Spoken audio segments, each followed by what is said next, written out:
ఇలమిన్ రుచిరాన్నముగా నేను భుజింతున్. ఆయాసాన్నం తిన్నట్టు తింటాను అయి కుచేలా నేను. భక్తితో తెచ్చిన దానికి అంత పెద్ద పీట వేస్తాను అయి. అంతేకాని ఆడంబరానికి తెచ్చిన వాటిని తీసి పక్కన పెట్టేస్తాను, దాని వంక కూడా చూడను. వాళ్ళకి తెలియదు నేను తెచ్చానని తెస్తూ ఉంటారు అని. ఎంత చిత్రమైన మాట అన్నాడో చూడండి కుచేలా. నేను ఈ విషయంలో నీకు ఒక మాట చెప్పాలనుకుంటున్నాను. అసలు యజ్ఞం చేసిన వాళ్ళకన్నా, యాగం చేసిన వాళ్ళకన్నా, పెద్ద పెద్ద పూజలు చేసిన వాళ్ళకన్నా నాకు ఎవరంటే ఇష్టమో తెలుసా? గురువు గారి మాటకి కట్టుబడిపోయే వాళ్ళంటే నాకు ఇష్టం. నేను అలాంటి వాళ్ళని చాలా ఇష్టపడతాను కుచేలా. మనకి కుచేలుణ్ణి అడ్డు పెట్టి లోకానికి బోధ చేశాడు స్వామి. తీసి ఒక మాట అన్నాడు, నువ్వు నాకేదో కానుక తెచ్చి ఉంటావో, ఇంత ప్రీతిగా ఇంత దూరం వచ్చిన వాడివి, కృష్ణుడు కృష్ణుడు కృష్ణుడని వచ్చి నాకేమీ తాకుండా ఉంటావా? కాబట్టి తెచ్చే ఉంటావు. ఇవ్వట్లేదు నాకు. నువ్వు ఇవ్వకపోతే నేను పుచ్చుకోనేటి? నువ్వు స్నేహితుడివి, నీ దగ్గర నాకు చొరవలేదా?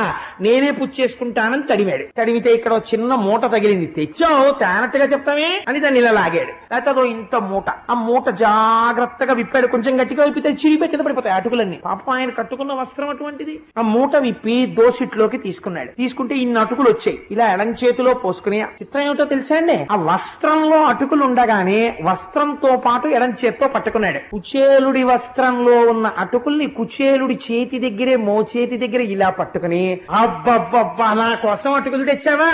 ఎంత ఇష్టమో అటుకులంటే నాకు. అటుకులు నాకు ఎంత ఇష్టమో తెలుసా కుచేలా? ఇది మనసరిగిన స్నేహితుడంటే.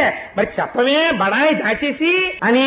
మురహరుడు పిడికెట తొక్కుల కర్రమొప్పగ నారగించి కౌతూహలియై మరి ఒక పిడికెడు కొన్న కర్రమప్పుడు పట్టె కమల కర్ర కమలమునన్. ఆ బట్టలో ఉన్నటువంటి అటుకులు ఓ గుప్పెడు తీసుకుని, కుచేలా నువ్విచ్చిన ఈ అటుకులతో 14 బ్రహ్మాండములు తృప్తి పడిపోతున్నాయి అని నోట్లో పోసుకున్నట్టు. ఇలాగా పోసుకునేటప్పటికి 14 భువన భాండములలో ఉన్న సమస్త జీవరాశులు బ్రేవ్ మంత్రించి తేంచి ఇంకా ప్రీతి ఆగక ఇంకొక పిడికెడు తీసి మళ్ళీ పోసుకుంటున్నాడు. ఆయన చూసింది రుక్మిణీదేవి. కభాల వచ్చి తత్కరమప్పుడు పట్టె కమల కర్ర కమలమునన్.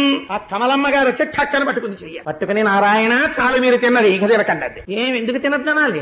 ఒక్క గుప్పెడు మీరు తింటే ఇహలోకమునందు 10 తరాలు తినడానికి కావలసిన ఐశ్వర్యము, భక్తి, జ్ఞానము, మోక్షము అన్ని ఇచ్చేశారు కుచేలుడికి. ఇంకొక పిడికెడు మీరు నోట్లో పోసుకుంటే నన్ను మిమ్మల్ని కూడా దాసుల కింద ఇచ్చేస్తారు కుచేలుడికి. చాలు ఇంకా టక్కని చేయి పట్టుకుంది. నాకు తెలుసు ఆ తల్లికి తెలియందే ఉంటుందండి. చేయి పట్టుకుంటే కృష్ణుడు పెద్ద నవ్వు నవ్వి, ఆయనకి తెలుసు ఒక విషయం, గత జన్మలలో కుచేలుడు అపారమైనటువంటి ఈశ్వర భక్తితో ఎన్నో సేవలు చేశాడు.